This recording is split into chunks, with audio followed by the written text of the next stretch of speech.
All right, with the recent mass shooting in a Buffalo supermarket, it is clear that crime is just happening all around us, and sometimes in places we could never expect. But imagine if you needed help and you call 911 and the 911 operator could use your phone and actually see and hear what's going on. Well, there's a new company called Carbyne. It has built technology to do just that. Joining us right now to explain how it works, Amir Elichai. Okay, nice to have you here. Founder and CEO of Carbyne 911. Amir, how does this work exactly? Yeah, it's very simple. So basically, the number one principle was to not change people's behavior when they're dialing into 911. So you only need to dial 911. There is no need to download an app, nothing. As soon as you call, location will be delivered automatically to the 911 agencies. They will see dynamic location and they'll see you moving. In addition, they will send you a text. It will show NYPD 911. Please click the link. When you click on it, you have to give permission, of course. Video will start. You have the ability to chat, silent chat, send images, medical information, etc., to help first responders in the field. So, Amir, this is happening in Israel right now, right? It's actually, we are covering more than 400 million people worldwide with more than 500,000 calls. So what about here in the United States? So we have 21 states using our platform. We have Miami-Dade, New Orleans, all the state of Georgia, Volusia County, Starr County. What about New York? What's happening with New York? So we are in discussions with them now. Hopefully we'll start a pilot very soon. Okay. But this program is growing tremendously, especially with the need now for responder safety, because this information can be available for responders in the field. I just saw yesterday that 20 police officers were killed in New York since the beginning of 2022. So think about the ability for the police officers before arriving to the scene, see what's going on and be prepared. So we believe that this solution will bring a lot of impact into this industry. Now, this company came about because you had a personal experience with something like that. You're like, we need technologies. Explain that, because that was scary for you. Yeah, so I've been robbed in Tel Aviv Beach 7 years ago, and you would imagine that in the startup nation, when you call emergency services, they know all about you, who you are, where you are, as you're using an Uber app, right? But the fact was absolutely disaster, and I had to tell where I am, who I am, what is happening, what the people are wearing, and I thought to myself, how come with those great technology that we have in our hand, we still need to deliver so much information to get help.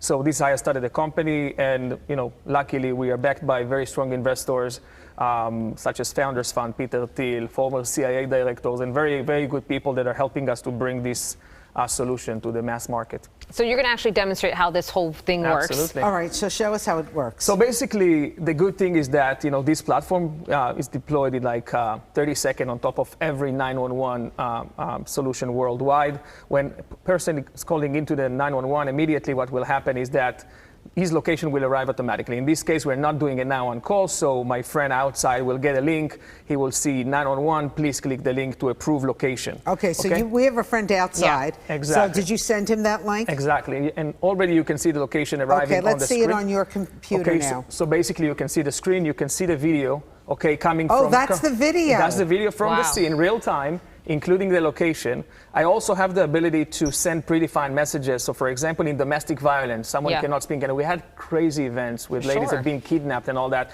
So I can click here, and unlike text to 911, I can see that the person really received my information, and I can ask him, what is your emergency, in case they cannot speak.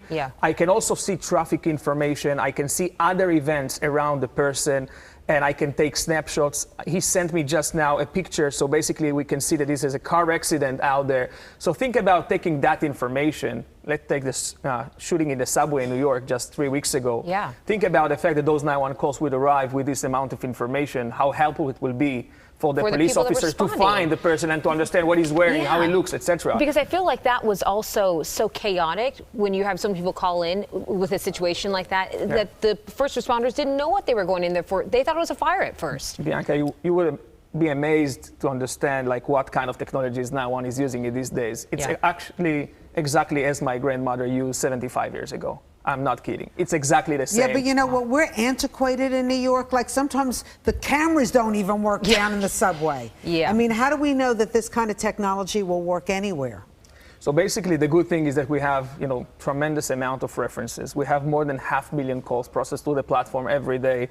It's not a startup company anymore. We are headquartered in New York. As I said, we raised $75 million. about to raise another like 50 plus million. So this is not a startup anymore. It's working worldwide and proven. I will give you a small secret. We also distributed that platform from the cloud to help the war in Ukraine.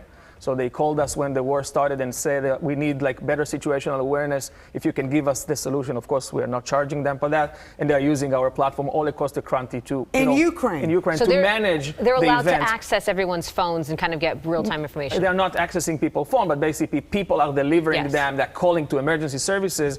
And think about how many events they have now. So they have limited resources. So how you prioritize, the only way to do it is with better situational awareness. So what's the status with coming to New York? At what point, like, where are you in the talks? Yeah, so basically we are talking with them. Eric Adams, the new mayor, is basically all about public safety. His number one priority is public safety. And we are working, obviously, NYPD is the largest agency in the world, and it takes time, but we are doing all what we can in order to make it available for the people in New York. I hope they speed up that process because it's badly needed here in New York. Anything that can improve public safety. Yeah. All right. So do you have a website that people can go and check out the information? Absolutely. It's called Carbyne, CARBYNE.com. Very nice. Amir, thank you so much for coming on and sharing your knowledge with us. Yes. Thank you very much. Hopefully the next time, we'll actually have the actual